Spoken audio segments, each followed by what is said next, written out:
Good morning બધા મિત્રોને। તો આજે છે મકર સંક્રાંતિ એટલે કે 14 જાન્યુઆરી। તો આપણે જવાના છીએ સોમનાથ। જય ભોળાનાથ। તો આપણે રેલવે સ્ટેશને પૂગી ગયા છીએ અને 3:39 વાળી ટ્રેનમાં જવાનું છે આપણે સોમનાથ। ટ્રેન તો ટાઈમ ટુ ટાઈમ આવી ગઈ ને આપણે તો હે ને બેહી ગયા એટલે કે ઊભા રહી ગયા કારણ કે ટ્રાફિક જ ફૂલ હતો।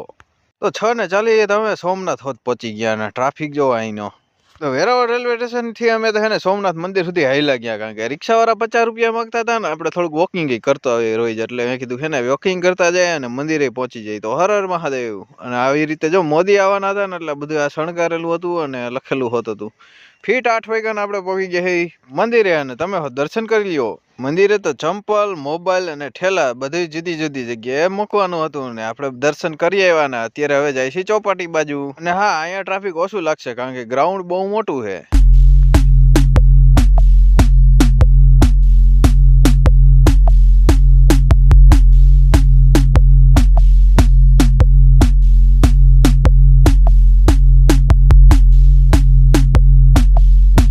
તો આ સ્ટેચ્યુ હમીરસિંહ ગોહિલ નું છે જે સોમનાથ ની સામે જ છે। દરિયા જતા હતા ત્યાં જો આવી દુકાનો હોત છે કોઈને કઈ લેવું હોય તો। દરિયામાં નાવાની સક્ષમ નહીં આપેલી છે તોય ઘણા લોકો તો નાતા જ હતા। અને અહીંયા હનુમાન દાદાની મોટી મૂર્તિ હોત છે આપણે ત્યાં ફોટો હોત પાડી લીધો। પછી આપણે પહોંચી ગયા દરિયા કિનારે।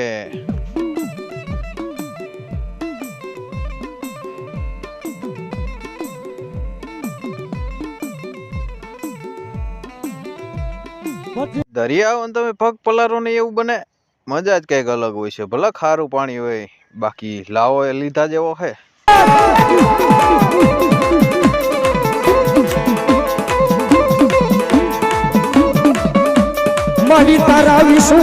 પછી તમે આ મંદિરે ગયા ન્યાય દર્શન કરી આવ્યા અને આગળ મંદિર હતું રામ મંદિર ન્યા દર્શન કરી આવ્યા। ચાલો તમને પણ દર્શન કરાવું।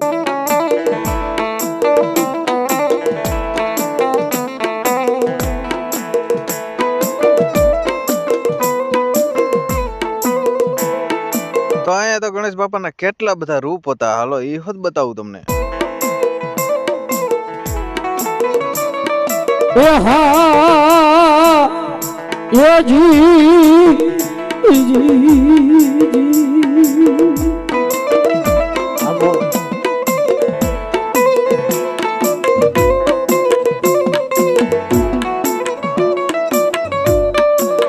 મારી ખોડ પાણી ને ચાઉંડા ખાખરા